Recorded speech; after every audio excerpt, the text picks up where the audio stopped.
আওয়ামী লীগ এখন বাংলাদেশে অপ্রাসঙ্গিক এমন মন্তব্য করেছেন জাতীয় নাগরিক পার্টির দক্ষিণ অঞ্চলের মুখ্য সংগঠক হাসনাত আব্দুল্লাহ।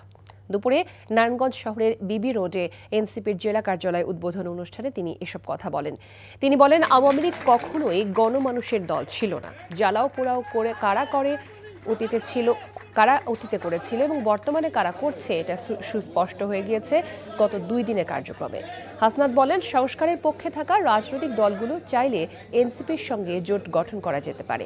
আগামী নির্বাচনের জন্য পূর্ণাঙ্গ প্রার্থী তালিকা নভেম্বরের প্রথম 3 সপ্তাহের মধ্যে ঘোষণা দেওয়া হবে বলেও জানান তিনি। আওয়ামী লীগ এখন বাংলাদেশে অপ্রাসঙ্গিক, এটি নিয়ে আসলে আমাদের লুক ফরওয়ার্ড, আমাদের সামনে ভাবতে হবে।